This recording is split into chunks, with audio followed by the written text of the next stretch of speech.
Hey, listeners. Have you heard of Last Day? It's a riveting series that zooms in on the last day of someone's life and out to view the larger, deadly influences that led them there. Season 1 focuses on the opioid crisis, while Season 2 takes a hard look at suicide and mental health. Season 3, out now, focuses on the epidemic of deaths by gun in America and asks, how can we live safely in a country that has more guns than people? Last Day from Lemonada Media is available wherever you listen to podcasts.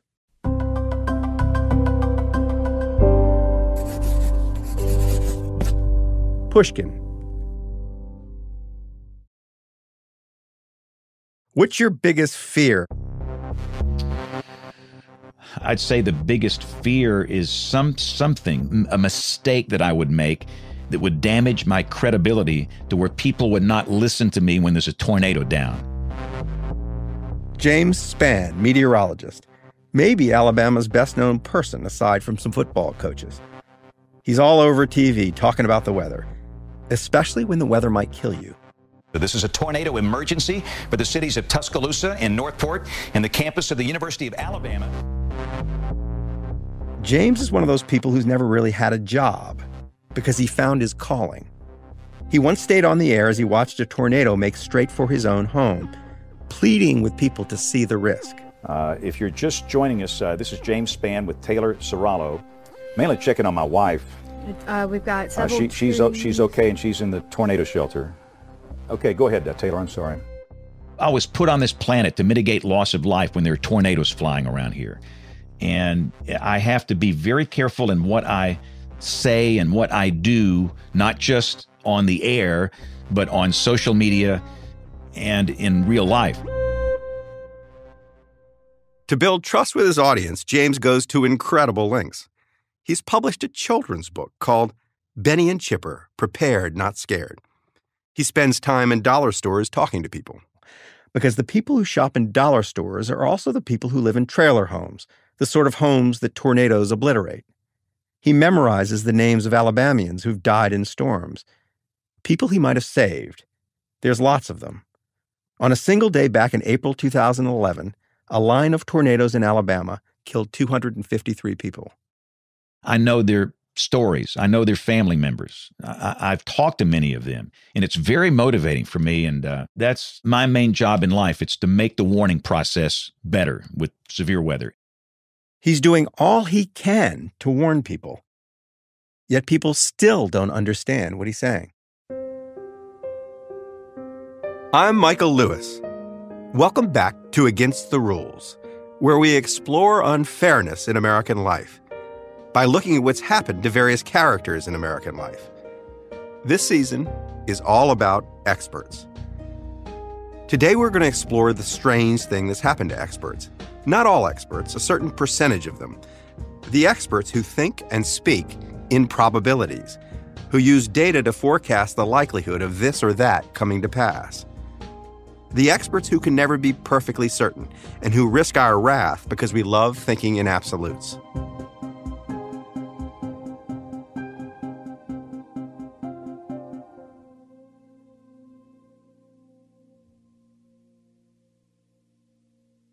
James Spann has been making and explaining weather forecasts for the better part of half a century. In that time, it's kind of incredible how much has changed. So here's a 1978 forecast. Partly sunny tomorrow with a chance of showers and the high of 80. That's it. So today, under the same circumstances, I'd say we'll have a pretty good bit of sunshine between 9 and 11 o'clock. After 11 o'clock, rain is likely between 11 and 1. The chance of any one spot getting wet during that 2-hour window is about 75%. It's going to rain about a half inch in most places. There could be some thunder. Most of that should be out of here by 2:30. After 3 o'clock, you're good to go. The sun breaks back out. The temperature should peak around 80 at 1 o'clock and falling back into the 70s by 4 o'clock. That's the difference in what we can do now compared to 1978. It's the difference between daylight and darkness. If you go back to the beginning of your career, were you encouraged to speak to the audience that way? Like, we don't know that much about this. This could be wrong. Oh, no. They don't want you to say that. I mean, goodness, back in the 70s, this was when TV news was coming of age, eyewitness news, and they wanted to be this godlike figure, on television. I was scared to communicate uncertainty because that wasn't encouraged. We were the news, the evening news, the Ron Burgundy newscast. Weather forecasts are inherently uncertain. The where, the when, the how much. With the current data we have, the best you can do is judge the odds. But the odds have gotten much more accurate over time. Back when James Spann was a young meteorologist, he knew very little, but tried to sound like he knew a lot. Now that he knows a lot, he works hard to explain what he doesn't know. You're giving the audience more information and more nuanced information, so it's more demanding on the audience. Right, it is. And, I hear this all the time. I just want to know if it's going to rain tomorrow. And they want a yes or a no. They want that deterministic forecast. Deterministic, as in perfectly predictable, which is something the weather still isn't. When James Spann started out, the 10-day forecast was no better than just guessing. Now it's a lot better. But maybe the most obvious improvement, the one people really should notice, has been in forecasters' understanding of the kind of weather that kills people. In 1978, we were using 1957-era radar. And the old black and white printouts of radar, it looked like somebody barfed on a piece of paper. And so warnings in 1978, let's say we had a tornado down, we didn't really know where it was. We had an idea, so warnings were issued by an entire county. Tornadoes, even the big tornadoes, are small, and counties are huge. So here you are warning an entire county to get into your safe place and do something where most people didn't need to do anything. Where today, we know literally within maybe a few city blocks of where the tornado is located. Well, so if I'm a consumer of tornado warnings, I get a much more precise warning. And do I get a more advanced warning? Am I likely to get more time to prepare for this thing? Yes, the average lead time here is about 12 to 15 minutes. And the average lead time back in the 70s was 0 to 3 minutes. So we've come a long way. And we don't use counties anymore. We use small segments of counties, geometric shapes, polygons. Anybody that knows James Spann, I've said this over and over, respect the polygon. And if you're in it, you do something. Respect the polygon. And if you're in the polygon, you respect the polygon. Respect the polygon. Every storm today will mean business.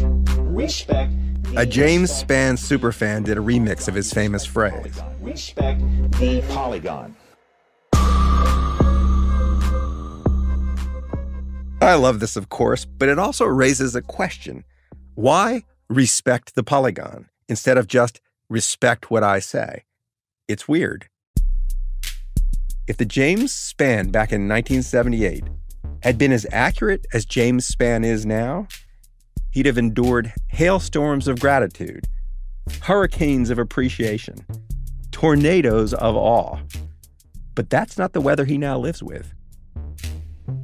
Hello, friends. This is James Spann. It's time to read some mean tweets. And thanks to all of you for sending in the mean tweets. I really appreciate them from my heart.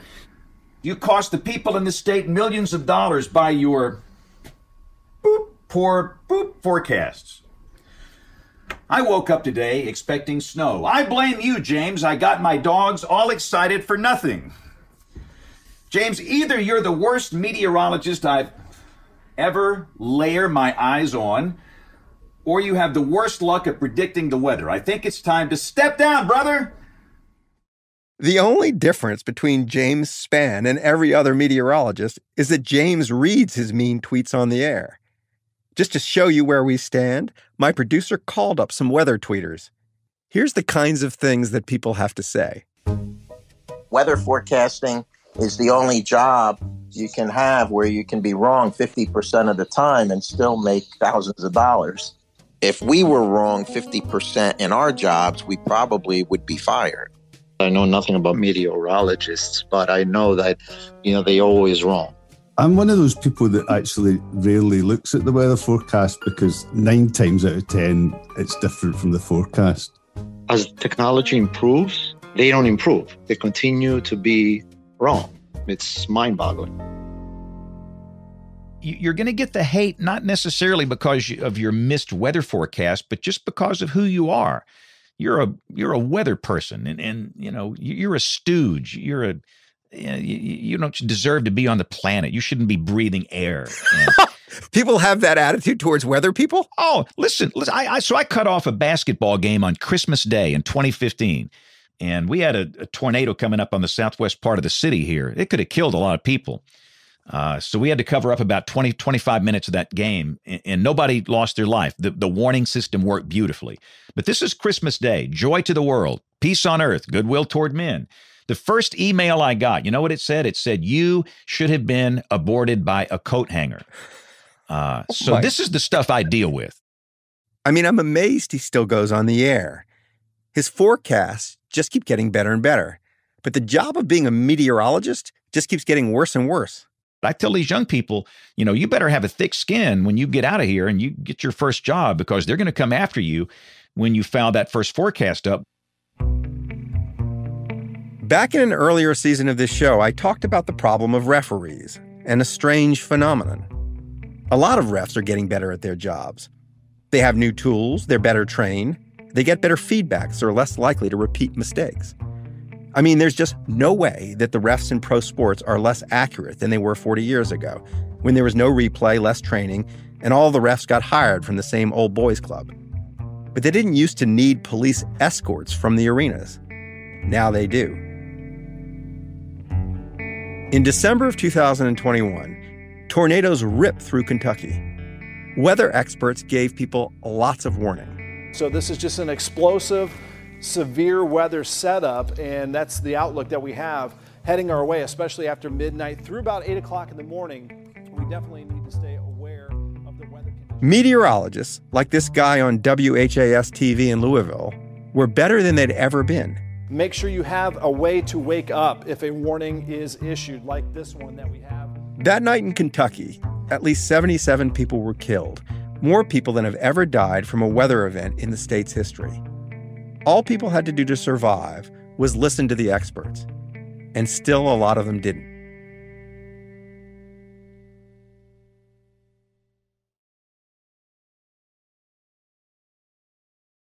I think that having data is a really recent phenomenon.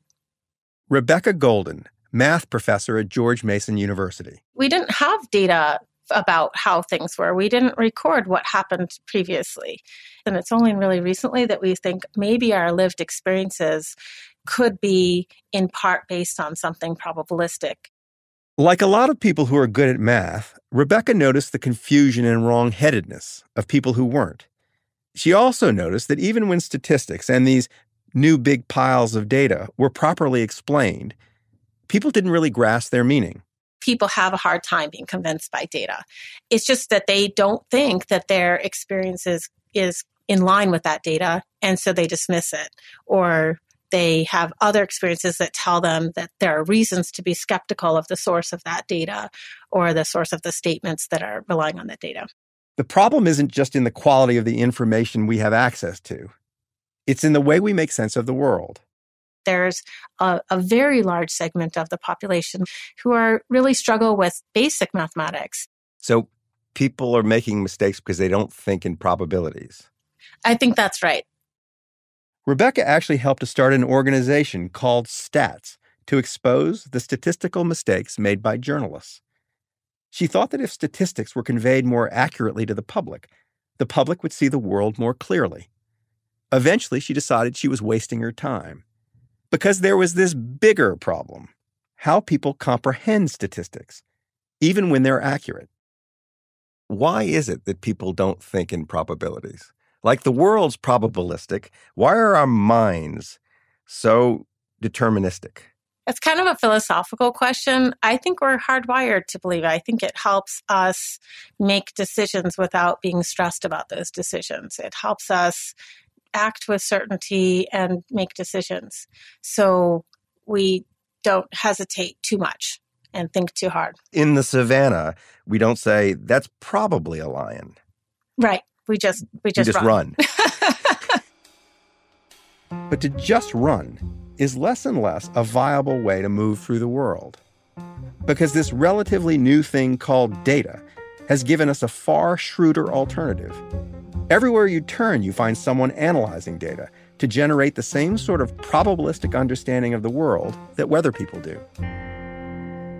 I kind of come from this world of like, kind of quants and like baseball geeks and like poker players. That's Nate Silver. He got swept up in the 1990s by the statistical revolution in baseball.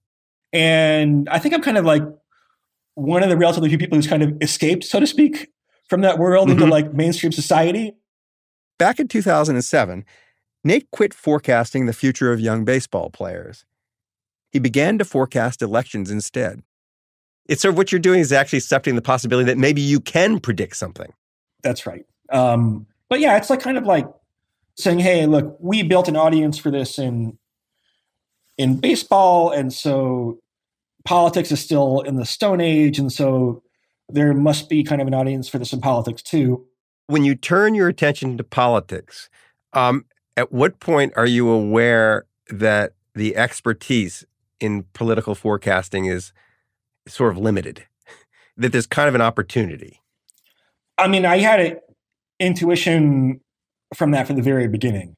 In politics, I mean, the campaigns have to be fairly smart and data-driven about their voter targeting, but the media was all about kind of narratives. It was really quite bad in 2008, right? It's really like a bunch of like, old white men getting together and kind of deciding based on, what their friends think, kind of what the narrative should be. In the presidential primaries of 2008, Nate Silver gave an upstart senator named Barack Obama a much better chance than most everyone else did. In the general election, he nailed not just the outcome, but the result in every state, plus the precise number of votes Obama received in the Electoral College. People paid more attention to what Nate had done than how he'd done it. He'd simply used polling data rather than his gut or some anecdote about some Iowa farmer. The polling data might not be perfect, but it was better than every other source of information. And Nate never made outright predictions. He issued political forecasts, like weather forecasts, with probabilities attached to them. Going into Election Day of 2008, he'd given Obama a 90.9% chance of winning. I mean, the ironic thing about it is like there was always a chance that we would be wrong. You know what I mean? And then probably never heard from in politics again, potentially. Instead, Nate became, basically overnight, the country's leading political forecaster, because his expertise was superior to the storytelling it replaced. Nate Silver is his name. Fortune-telling is his game. He's a celebrity statistician. Please welcome Nate Silver. That's right. Nate Silver's the Goodwill Hunting of political prognostication. There's a difference between weather forecasting or sports statistics and politics. A difference more of degree than kind, but still a difference. The people who celebrated Nate Silver really didn't understand how to judge him.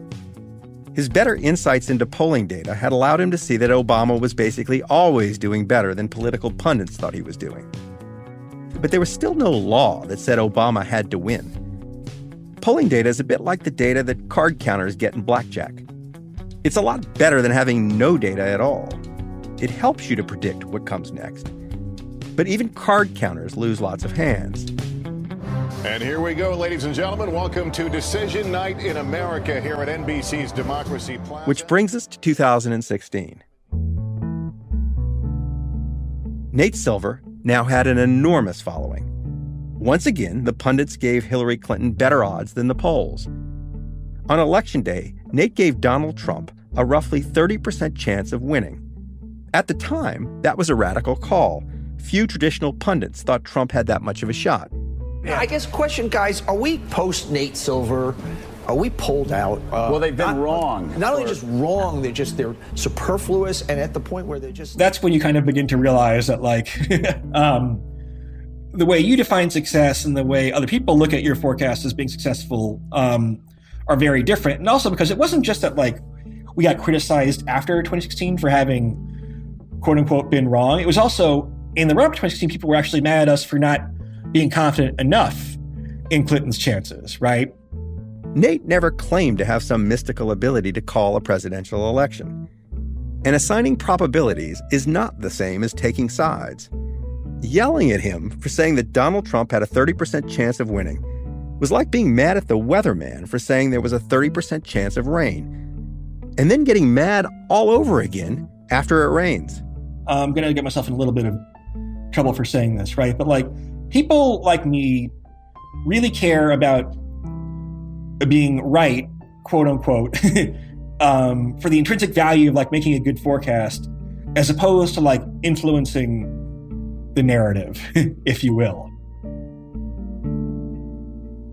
Okay, so I would love, because it would educate me, how do you evaluate a probabilistic forecast? What's the right way for people to judge Nate Silver expert? The right way is if you take a whole bunch of forecasts that we've made and look at how they're done collectively, right? So let's say you made 100 forecasts where the favorite had a 70% chance of winning. Look at that group of forecasts, and was it true that the favorite actually won about 70% of the time, right? The flip side of that is that like, it does mean that like, you can tell very little from any one prediction. I mean, unless you're very, very close to 100 or to 0%, right? Then one prediction alone won't tell you that much.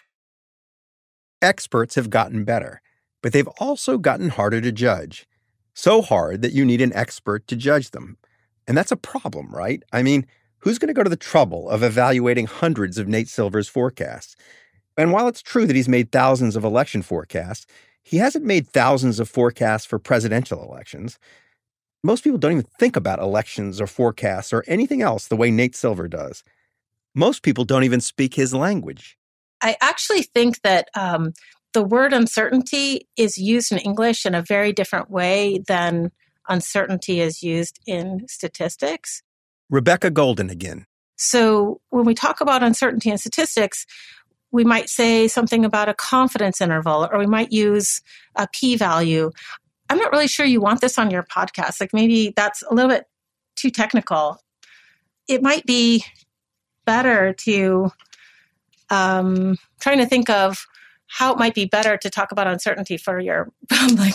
Well, this is the root of the matter. So, because it's not just my podcast listeners who are cut above the average human being. It's like how the American public understands uncertainty.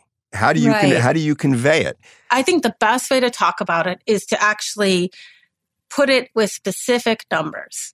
Like instead of talking percentages, let's talk about numbers. Instead of 10%, say 1 in 10, that kind of thing. But there's a much bigger problem behind all this, an emotional problem. It comes from us wanting certainty in situations where certainty just doesn't exist. If the weatherman says there's an 80% chance of rain and it doesn't rain, the people on the receiving end of the forecast don't say, oh, that was one of the 20% that was one of the times when it wasn't going to rain. They say the expert doesn't know what he's talking about. So the inability to think in terms of probabilities also becomes an inability to evaluate the experts. There's a huge amount of inability to evaluate who is an expert. And it costs lives. It really does. A new kind of expert appears on the scene. An expert who works with these new big piles of data. An expert who thinks in probabilities. An expert who admits to being uncertain. These new experts are clearly better than the experts they replaced. And yet people treat them as if they're worse and neglect their advice, even when their lives depend on it. We who depend on the experts still want them to have a definitive answer. Either it will rain or it won't. Trump either will win or he won't. But that's not the nature of the world we live in. And we're having some trouble accepting that fact.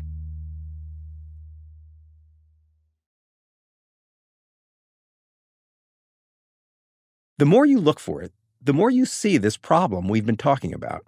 The problem of the experts getting better, yet being treated as if they've gotten worse. A problem that leads to a lot of mystifying behavior, like what's gone on the past 2 years inside the American healthcare system. I definitely saw a lot of this coming. Allison Fearing is a nurse at Rush Copley Medical Center in Aurora, Illinois. I can't tell you how many times I've had somebody come in and say, I have this because I read X, Y, and Z on WebMD, so I know that that's what's going on. And it's like, well, there's a lot more that goes into it that we need to work up further, because there are also other things that this could be, and we won't know this until we diagnose it with lab work or a CAT scan or whatever. Has this been going on your whole career? I would say it's definitely gotten worse over the past 5 years or so. I think prior to that, there was a bit of it, but definitely not to the extent that there is now. Modern medicine is one of the great miracles of our age. If you went to a doctor in the 19th century, he was more likely to kill you than cure you. Now he's vastly more likely to cure you, and the odds of that get better with each passing day. Do you think there's anything that if it happened to me that required me to go to the emergency room, that I'd be better off 40 years ago than now? Honestly, no, I really can't think of a single thing just because we have so much technology. At first glance, she's not really like James Spann or Nate Silver. Doctors and nurses don't usually speak in probabilities. But her expertise is essentially probabilistic.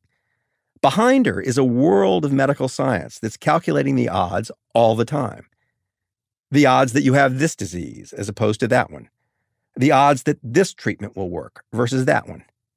Every year, Gallup publishes polls that show nursing is America's most trusted profession. But every year, the number of people who say they trust nurses and doctors, that number keeps falling. Allison sees it in the number of patients who argue with a diagnosis or treatment. I, for one, would not ever go to my mechanic with my car and be like, oh, I know it's, whatever, because I know nothing about cars. I know nothing. And so it's just really wild for me to see that in healthcare, because a human body is so significantly more complicated than a car. If I went on Facebook and I said, if you go jump off the Bay Bridge, you'll fly and it'll be the greatest experience of your life, there aren't a whole lot of people going to go jump off the Bay Bridge. Right. What is it about this kind of information that causes people to respond to it? The answer popped into my head as soon as I'd asked the question, which I realize raises a question about the question. There are exactly 0 examples of people jumping off the Bay Bridge and flying to safety, because there's no uncertainty involved. However, there are plenty of examples of doctors and nurses being wrong, because medical expertise is a series of probabilistic judgments. The experts are using huge piles of data to judge the odds that the vaccine will make you ill or keep you safe. Which brings us to our most recent national crisis.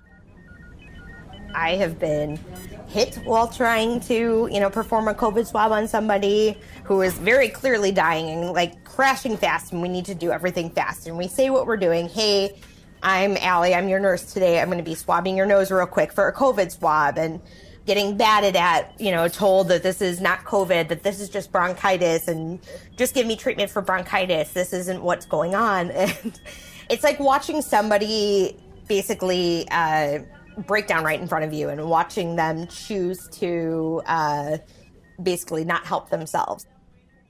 You've heard some version of these stories, and you likely have an opinion about them. But what haunts Allison is one particular case.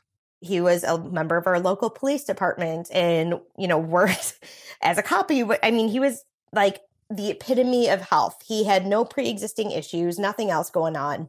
And unfortunately, he was unvaccinated and came in very, very ill. I took some time to call his wife and explain to her what was going on, what the game plan was, what we knew so far. And the first thing that she had said to me was, just so you guys know, he does not want to be intubated. He knows what happens when people go on the ventilator, and he knows that hospitals are killing people with this. So this is a police officer who thinks hospitals are killing people. Yes. I just had to take a step back and be like, if only you could see the tears in your husband's eyes right now and see how absolutely terrified he is right now, and understand that this is not something that we're wanting to do. Allison was faced with a man with a severe case of COVID who had refused the vaccine. Now the man's wife wouldn't let the hospital improve his odds of living. We had an extra 30 minutes or so before I had to take him up to the ICU. And so I thought, okay, you know, I know how this is going to go. I've seen how this has gone. Allison's patient wasn't insane. Not in the way a person would be if they jumped off the Bay Bridge thinking they were going to fly, when there are zero chances of that happening. The patient had refused a vaccine. There are actual true stories of people getting sick from the vaccine. And look at all those unvaccinated people who were totally fine. The wife was refusing to allow the treatment most likely to save his life. Well, there are actual true cases of people being put on ventilators when they'd been better off if they hadn't. In a probabilistic world, improbable things do happen. We hear stories of the unlikely thing coming true or not coming to pass, and they stick in our minds. But so does Allison's story. I went into his room and, you know, gowned up and everything and asked, hey, like, we have a few minutes. Do you want to try FaceTiming your family? And so we get his phone out, we FaceTime his wife, and a couple minutes later she says, hey, do you want to say hi to the boys? The boys want to say hi to you. And she brings on his young children. And I mean, they were like 3 and 5 years old, if I had to guess. In my heart, I knew this might be the very last time that they ever get to see their dad. And they start saying, Daddy, Daddy, we love you, we love you. And then one says, why aren't you saying it back, Dad? And I had to pan the camera over to myself and say, oh no, he's saying it back. You just can't hear him. The machines are really loud in here, but your daddy loves you and he's saying it back too, I promise. And we got off the phone call and I got him up to ICU and I had to take a good 10 minutes to go to the bathroom and just cry. What happened to him? He unfortunately passed away a week later. We're not wired to see the odds. We're not wired to accept the expertise that falls out of a giant pile of data. But our minds still long for the simple answer, rooted in our personal experience, or some story we've heard, even when the simple answer kills us. We don't naturally respect the Polygon, but really we should. Really we should.